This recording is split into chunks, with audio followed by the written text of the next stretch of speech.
All right, all set to go? Okay.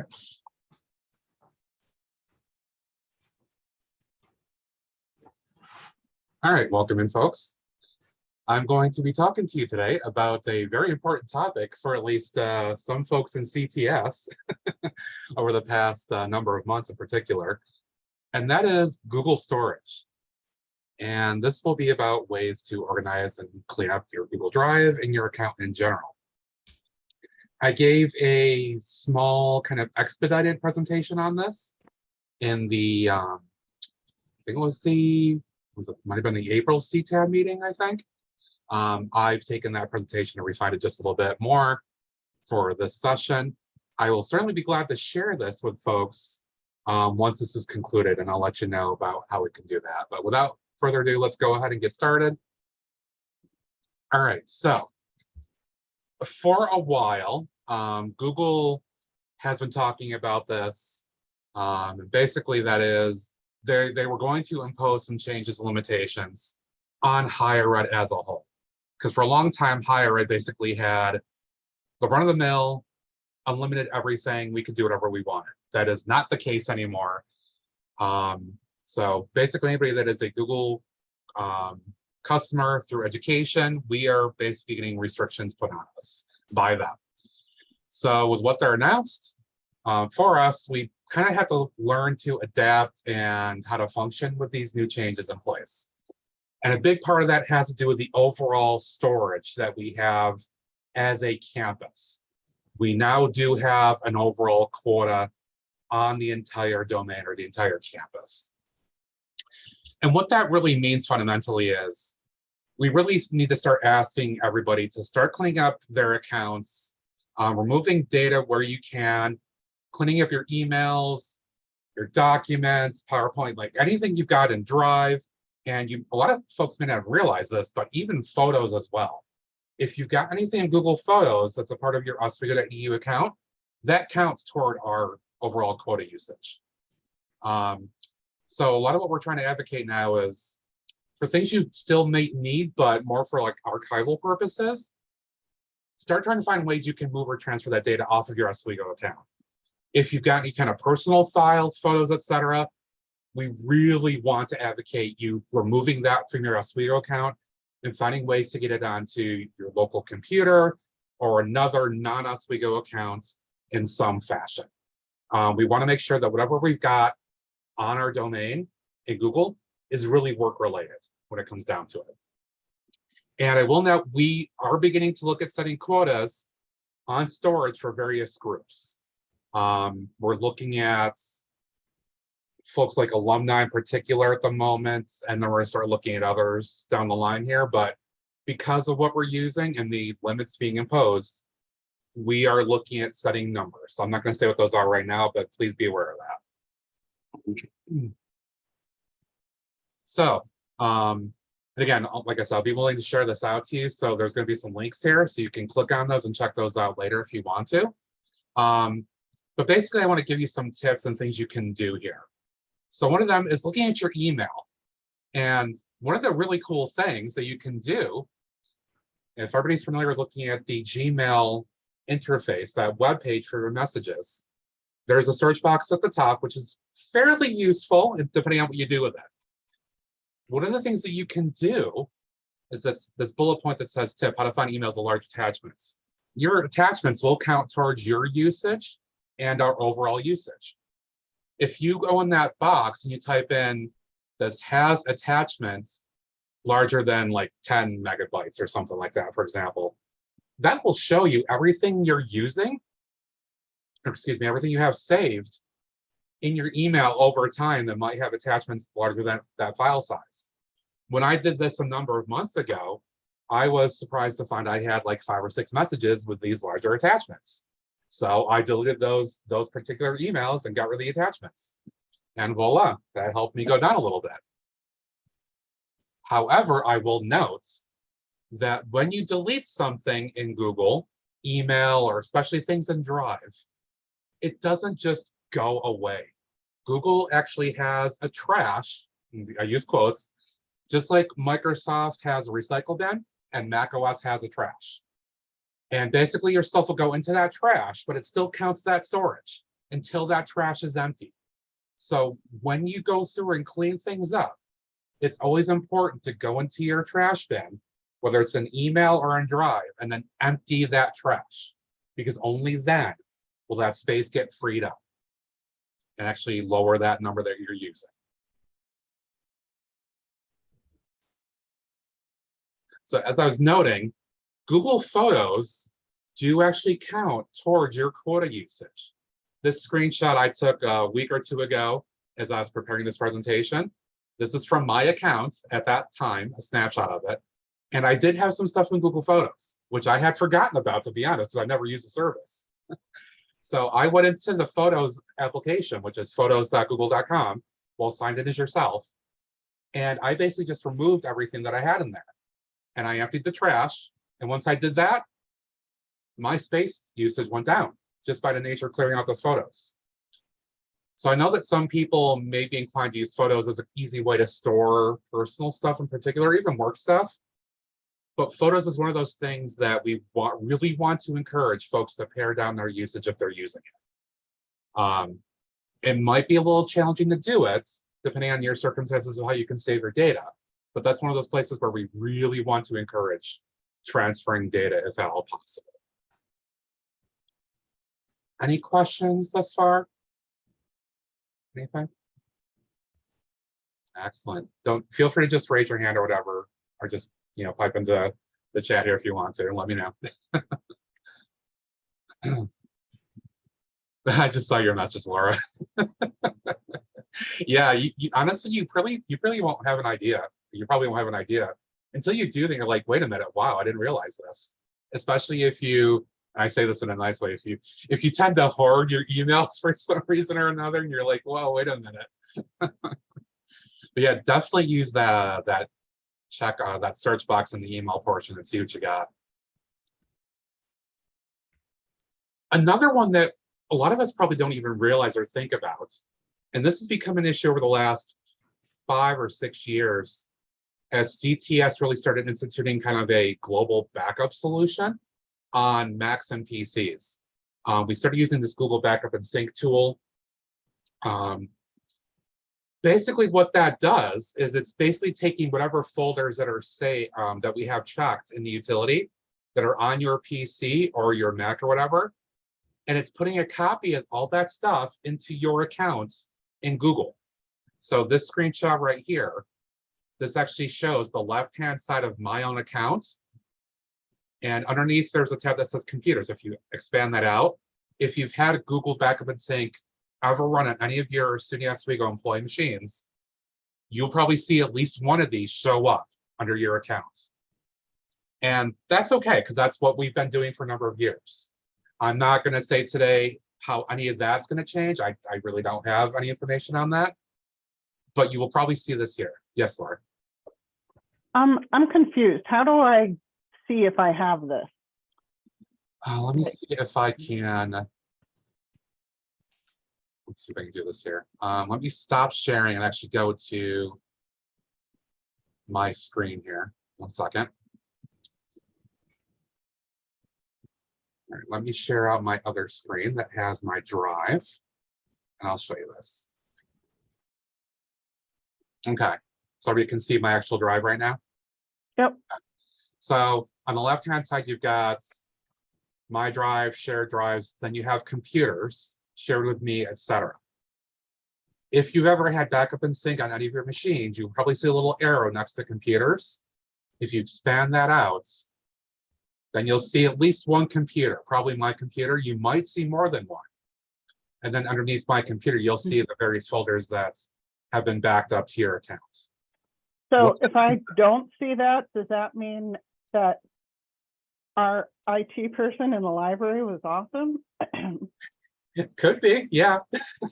It could be that we had not set it up for whatever reason on your machine. Okay. Yeah. Thank you. But if you do have that, that's what that's coming from, is the Backup and Sync. I don't see that either, so. So if you don't, then in some fashion, at least for the purposes of this talk, that's a bit of good news. Now for backup, that might be a different story. because we have been truthfully using this as a way to just back up people's assigned machines. But as I said, that might be a topic we'll get to later on here in terms of the process. Okay, so some of you don't have it, all right. Let's see, let me get back into this here.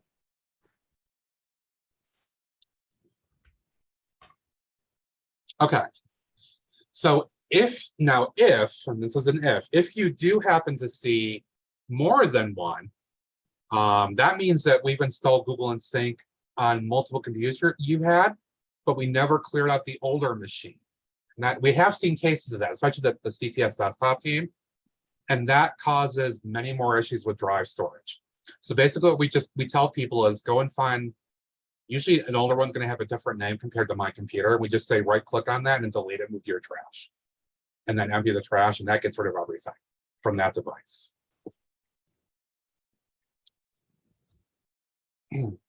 So Google Photos, I've already alluded to this. Just make sure that you try to remove as much as you can that does not relate to any Oswego work you're doing, especially in our personal stuff.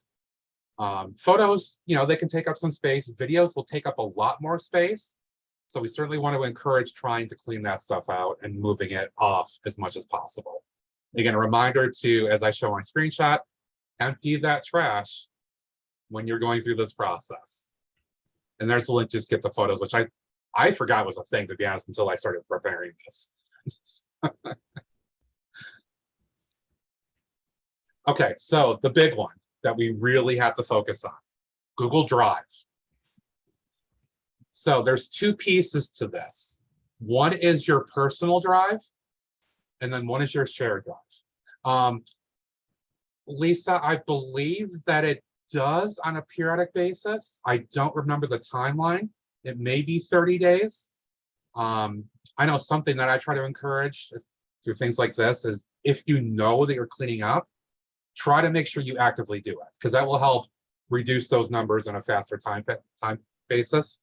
The way that Google works is their reporting to our admin side is delayed, like at least by 3 days from when somebody does something, especially with aggregate data. So if somebody has like 5 terabytes and they clean up, like 90% of that, and they go down to like 5 gigabytes, we won't see that reflected in our admin side for potentially up to 3 days. It's just the nature of how their systems work. And if you clean up the trash to help get that process expedited, that'll be better for us too. So Google Drive. So the first part is your own, quote, My Drive. So we certainly want to encourage folks to try to go through your own personal drive. Look for things that you may have there that you don't need anymore, that could be migrated off to like a backup physical drive or just your computer, whatever the case may be, because your own drive does count towards our overall storage usage. Look through PDFs, anything else that you think you don't need, you might want to just archive and take that stuff off if you can.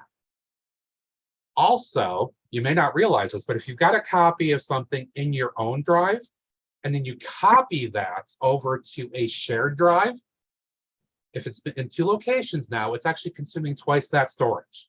So if you've got a folder that has pictures, you've got multimedia, whatever the case is in particular, like say that's a gigabyte, right? You move that to a shared drive, you're now consuming 2 gigabytes overall storage just from copying that to a shared drive. So really want to make sure that you're on top of seeing what you've got in your personal drive and then start looking through your shared drives as well. On this page, I've got a couple of tips about how you can look at your own drive and how you can look at shared drives. Let me actually demonstrate that really quick. So let me stop sharing this. I'm going to open up a link for my drive here. Just give me 1 second. Put this up in a new window. Share this window here. Okay. So this is a look at my personal drive right now. So you can see with everything I'm using, I've got, just 23.5 or so gigabytes of data. Some of it's from drive, some of it's from mail. That's fine. I can still go through and pare things down. But what this will show you in order from, in this case, highest to low, is just the physical files, things that you're using. You can use this for your own drive to go through and start cleaning things out. Like if I want to clear the zip file out, I can highlight that, right click, and remove it. That will go to my trash, and then I can enter my trash, and that will bring that number down. The same idea can be done for your shared drives as well.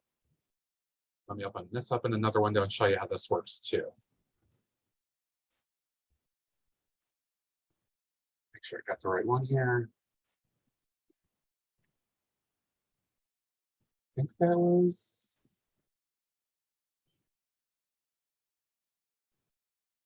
One second, let me double check this here.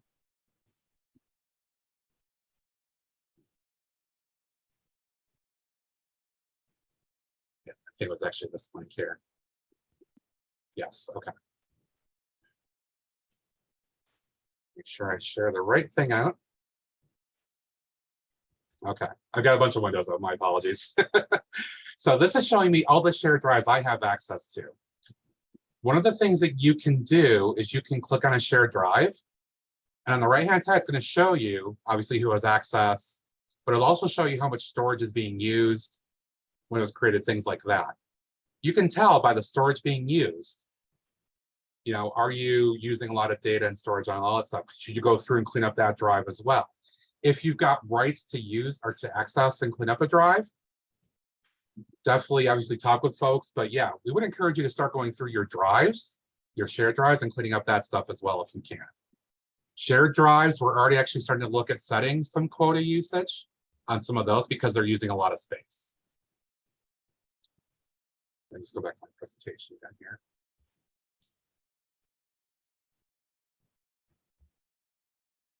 We have built up a large number of shared drives over the last 13 years or so. We've been using Google.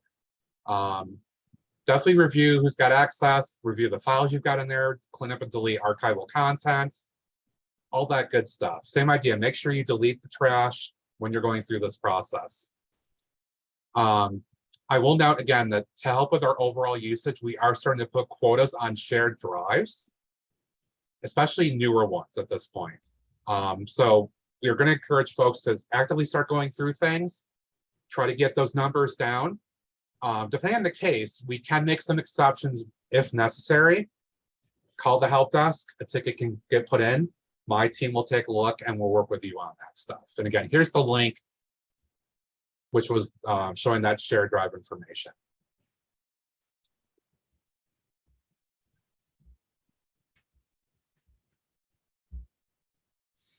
Okay, just under the time here. So again, I've got a few more things here that I've got linked, which if you want this presentation, feel free to contact me at matt.brooks@oswego.edu. I'd be glad to give you a copy of this presentation. I have no problem doing that, so you have the links and the tips and all that stuff.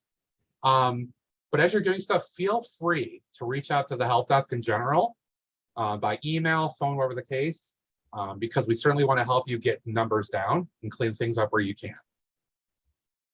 Anybody have any other questions on any of this? I know it's kind of a fast and furious chat there, but I want to try to go through a few of those things as much as I could, demonstrating a couple of those things. Matt, when might an email be sent to us about reducing the amount of storage usage? At this time, I don't have any information on that. Our focus at the moment really is on some of those groups that don't have a more active affiliation with us. So particularly alumni, I will say that. Alumni, because they still retain accounts for a number of years or at least a period of time, our numbers with alumni are really, really significant. So we're working on that as a focus right now. We're also looking at retirees, and then at some point we will come back to active employees and students. And at that point, I do expect we will be sending out communication on all of this stuff. Because I know we can't just, willy-nilly go and just set these things out, making sure the campus knows we're doing it, because that will create a number of problems, to say the least. So I'd expect that as we start preparing that for active folks with us here, expect communication. to come from CTS. Thank you. Okay, anybody else? Been helpful, thank you. All right, very good. Thanks, everybody. Do appreciate your time. Again, if you want this presentation, feel free to email me, matt.brooks@oswego.edu, and I will gladly share it with you. Or if you want to share it with colleagues, please feel free to do that as well. We really want to get this out as much as we can. Sessions like this and other meetings certainly help. But just word of mouth is going to be a big thing for us until we have other official communication. And we do appreciate everybody's help in that. Yeah, I think that's it. Thanks, everybody. Thank Yeah. you. Have a good day.